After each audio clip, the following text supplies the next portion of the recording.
What's good, mi gente? This is De Aquí y De Allá, episode 4. We're back again. Saludos a todos por allá que nos están viendo. Thank you so much por tu preferencia, checking us out. We're only growing here. So we're going to start off our podcast today with our little check-in question, all right? It is summertime for me. I'm not currently in the classroom, but I always got the check-in questions loaded up. So this is another one that I always ask my students every year. And the question is, what helps you overcome challenges and stay motivated, especially during tough times? So for me, overcoming challenges is a part of life, right? It's going to come all the time. So I think something that I try to do is always remind myself of my purpose and my people. I think those things are always the ones that ground me the most, reminding me why I'm doing what I do, right? And why I'm moving forward, why I'm pushing ahead, the people who really like uplift me and motivate me, right? To be my best self and to want better for myself in the future. In addition to that, I think we have to create daily moments of joy for ourselves. I think far too often in this capitalist society, we're kind of pushed to focus on work, right? Especially Monday through Friday. And you're almost expected to put your joy on pause until the weekend, right? And as I've gotten older, I realized that work will always be there and the system will always demand more of you, right? But I think it's pertinent, it's super important that we take care of ourselves, that we protect our joy, protect our energy, and stay motivated, right? Despite everything that we have to face on a daily basis. Um, and I think in addition to that, sometimes you have to dig a little bit deeper, right? You have to reflect on what it is that you've already accomplished and remember that how amazing you already are, right? And how much you've already overcome. I think it's really easy for us to downplay what we've accomplished in life or what we've gotten through and just see it as just another thing, right? But in reality, we're all incredible warriors. We're all tenacious. We're all talented. We're all gifted. So just remember that, homie. All right, you're capable of anything in this life. And I think another thing I've learned along the way is it's important to give ourselves grace, right? Give yourself a chance to fuck up sometimes. Be okay with messing up and not being your best self every day and recognizing that every day is a new opportunity to be better, right? And we just got to pick ourselves up and try a little bit better the next time. And that's really all we can do, right? So hopefully that did a little bit something for you. All right. Appreciate you listening to that. We're going to jump right into neighborhood news, y'all. All right. I know it's World Cup fever, so me as a avid football fan, but also somebody who recognizes the importance of community, culture, and its influence on politics and the world around us as well. I think it's important that we speak on it, right? So I'm talking about World Cup for the people. So I want to honor our local organizations, our local communities, even our local bodies of government, which I don't do often, but when they deserve credit, credit is due, right? So I want to honor organizations like Espacio 1839, of course. You know, I'm an avid fan of them. Mid-City Mercado, LA Taco. They've been putting on amazing grassroots events here in LA that have really shown the beauty, the true community and culture that we have in LA and in the street football community as well. So it's been really beautiful to attend these events, to see these events from a distance, and to see the tremendous impact and inspiration that they're really laying for the future generations, right? In addition to that, like I said, I don't shout out local governments often, but I think it's important that we shout out the Boyle Heights Chamber of Commerce, even the LA City Council, which has really been hosting a lot of family-friendly watch parties. It's been a big push to just get out there, have fun in the community. So I think it's really important to have a variety of spaces, right, where people feel comfortable, feel happy, accepted, and just ready to have a good time, right? And I think in addition to that, as somebody who grew up here in Southern California in Pasadena, I experienced the U.S. soccer system firsthand. So I think it's important that I note that U.S. soccer continues to be dominated by the pay-to-play system. Club soccer inundates youth football here in this country to a point where the oversaturation leaves kids feeling that if they don't play club, they're pretty much a failure. While at the same time, the club system really doesn't promise you any kind of long-term success or access necessarily, right? unless you're paying the big bucks and or unless you're incredibly talented, right? So growing up in the club system, growing up also playing in rec leagues here, like at Villa Park in Pasadena, I've really come to realize how important it is to really invest in rec leagues. Let kids develop a love for the game beyond just competition and beyond this pressure to perform, right? I think when kids develop a genuine love for the game, especially at an early age, they're much more willing to invest long term in it in whatever capacity that might be. And I think that also speaks to like kids in general, right? When it comes organically, when kids develop a love for something, they're much more inclined to invest their energy and their love into it, right? So I think that's something we have to keep in mind. And remember that access is what's most important, right? And providing access for everyone to be able to thrive, whether it's football, whether it's education, or any facet of society for that matter, right? All right. And now we're going to switch gears a little bit. We're going to be jumping into Noticias del Otro Lado. All right. And for Noticias del Otro Lado, I do want to talk about the rise of the far right in Peru and Colombia. Unfortunately, we see conservative governments are only growing in Latin America, and the influence of the U.S. and unfortunately in that case Israel as well is also increasing. So we see candidates Keiko Fujimori and Abelardo de la Espriella in both Peru and Colombia really pushing this far right ideology of law and order, right? And an external economic capitalist investment in their countries and expecting some trickle down to the more working class folks of that country, when we know that time and time again, that system has never really benefited the working class people. And these narrow margins of victory also speak to the fact that, you know, people are very divided. And as much as left-wing politics do offer some hope, they also don't offer all the solutions, right? And our Latin American countries continue to struggle with the biggest issues that they've always had, right? Things like poverty and violence, right? So we hope that whoever is in power honors the people first, right? Because that's what that's what matters most. It's about honoring the people from Latin America or anywhere in the country, in the world for that matter. All right. And we'll be wrapping up our news segment talking about las protestas anti-mundialistas in Mexico. All right. As much as we want to highlight all the games taking place inside the stadiums, as much as I'm an avid Mexico fan, I'm a diehard Mexicano, right? We also got to speak on the fact that there's 130,000 people and now counting, right, missing in Mexico over the last decades.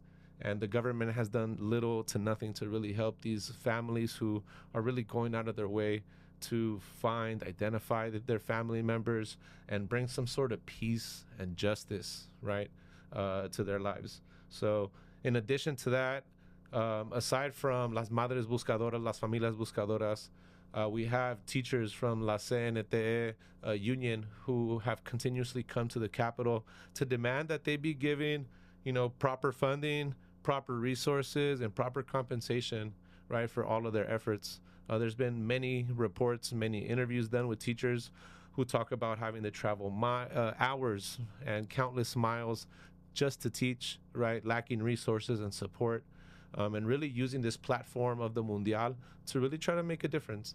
And while it's very easy to criticize why do it now in the Mundial, you have to recognize, right, when you're working through a grassroots movement, this is guerrilla warfare and anything goes, right? And the people gotta take any action they can to really bring attention to their cause and try to bring transformative change, right? So shout out to all the people protesting in Mexico and all of Latinoamérica. Aquí estamos siempre apoyándolos, right? All right, folks. Now we're going to be switching gears, and I'm going to be bringing in our guest for episode 4, none other than Cindy Alvarado. Cindy Alvarado is the proud owner of La Chula Café here in Pasadena, and she's actually looking forward to an expansion in the near future. So we'll be talking to her about that in just a bit. So come on in, Cindy. Appreciate you joining us. Welcome, Cindy. Thank you so much for joining us. I refer to you as La Chula in my household. I'm like, girl, let's hit up La Chula. But anyway, welcome. Thank you so much for joining us. Yeah, so let's just go ahead and get started. Well, for the people who don't know, tell the public who you are. Yeah, my name is Cindy. I am the owner of La Chula and co-owner of Pasadena Roots, along with my sister and my mom. And we have our shop here in Pasadena on Lake End, Washington. And Oh, yeah, let's jump into the first question. I'm like, Perfect. Well, the first question to go along with that is like, how would you describe your space? Because it's a pretty unique space. It's multi-purpose. It's very intentional what you're doing in there. Yes.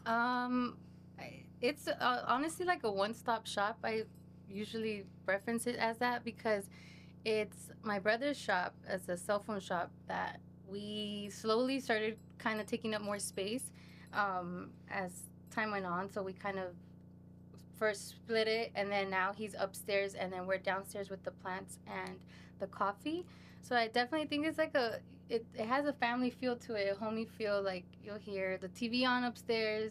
Right now with the World Cup, it's like soccer all day long, and yeah, I think it's just like a safe space for people to come in, grab some coffee, check out the plant, and kind of get a feel of Guatemala too, because we have some stuff that we bring back when we get a chance to visit. We'll bring back some goods from out there. So. Yeah, absolutely. And then you even started doing like really cool collaborations that like brought DJs in and whatnot. Can you tell us a little bit about that?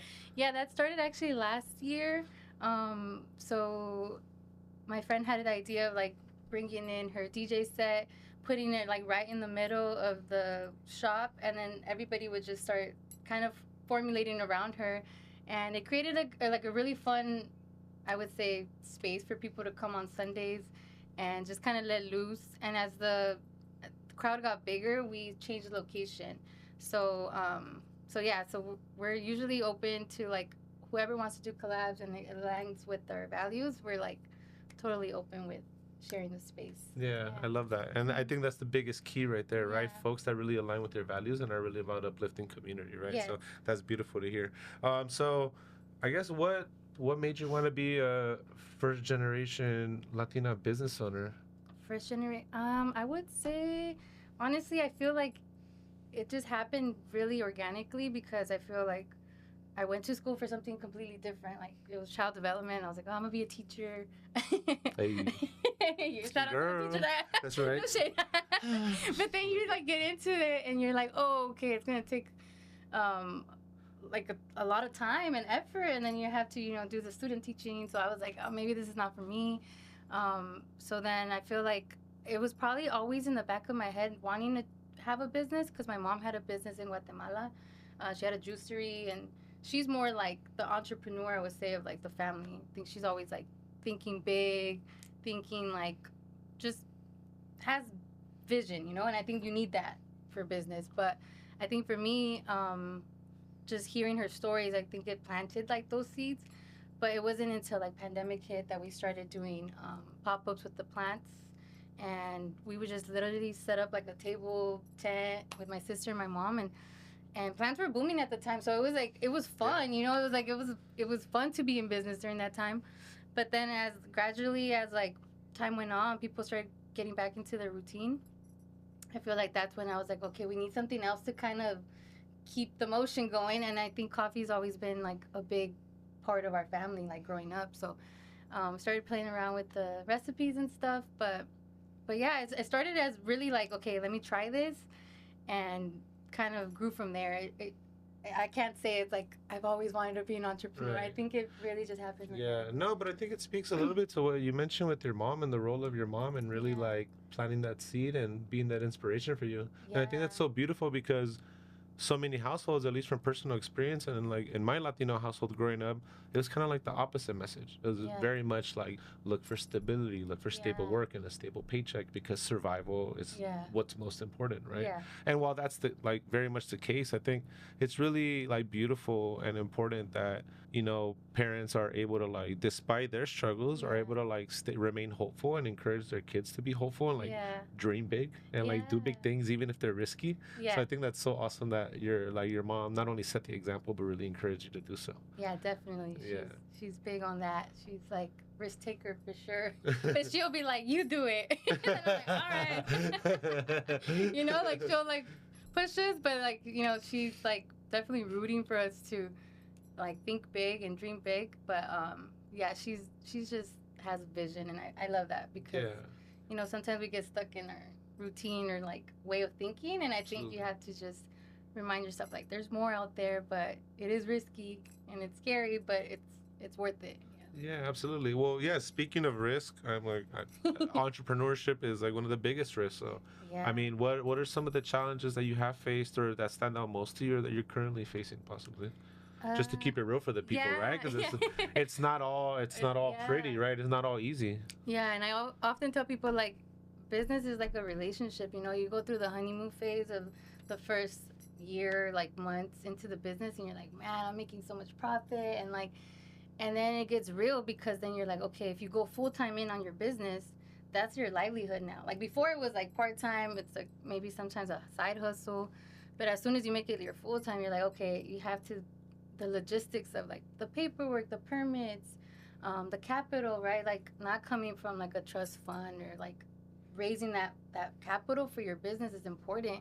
And then knowing how to save. And so all those things I think are challenging if you're not really brought up in the household that's like, okay, business, third generation in business is how you do it. It was like first generation in business.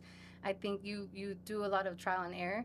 And luckily I've had my brother, he's a big mentor for me because he's been in business for a long time, but he's also been, trial and error. But I think the biggest challenge right now is probably like capital to build out our new cafe. So I think that's been, there's a lot of things I'm learning as I go that I'm like, okay, I definitely want to share more because I don't want people to make the same mistakes or, there's just a lot of learning curve there. So I think that's where we're at right now. Just funds.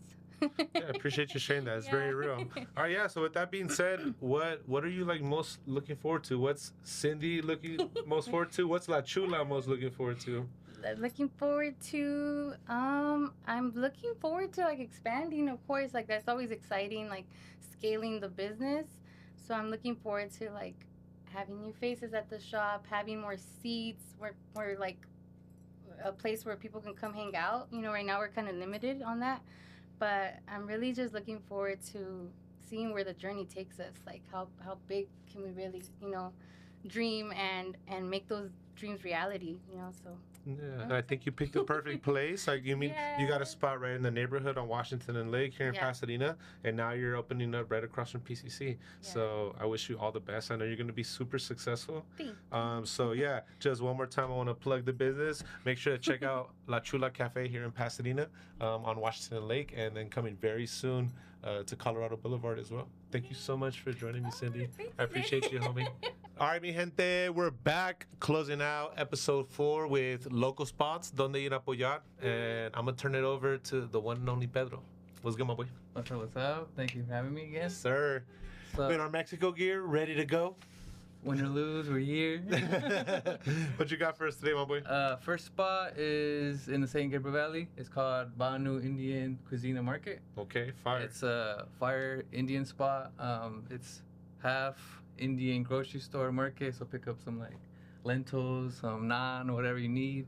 But the other half is like a fire little restaurant, and they have like just like everything you could think of, like huge menu, but everything I've had is really good. Okay. But my go-to is like they have like a set meal, and it's like under $20, perfect meal. Comes with like your protein.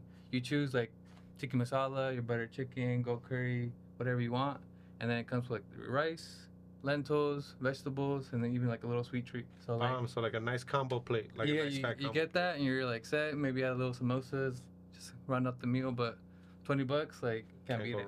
Can't go wrong. All right, dope. And then you got one for LA as well, right? Yeah. Second spot is out in Echo Park. It's Alejandra's Quesadilla Cart. Okay. Yeah, shouting out the little carritos out there. Yeah, that's right. And she makes some fire ass blue masa quesadillas. And the toppings are just fire. Like she has huitlacoche, flor de calabaza, chicharrón, pollo, like a little bit of everything. Like whatever you want. Like you want veggie, you want meat, like fire. That's right. For my foodies out there, y'all understand, when you're a connoisseur, you want the special kind of ingredients, right? When they got stuff like huitlacoche, flor de calabaza, chicharrón prensado, you know they know what they're talking about, right? Yeah, and then even her little salsa bar, fire. She has like little queso, a little green salsa, is like a little like refreshing. So Also, under $10 for a quesadilla, like, can't really beat it Yeah. nowadays. Absolutely. Yeah. All right. You heard it here first, folks. Those are your local spots to support. And that wraps us up for episode 4. Appreciate y'all joining us. Y nos vemos hasta la próxima. Se cuidan, mi gente. All right.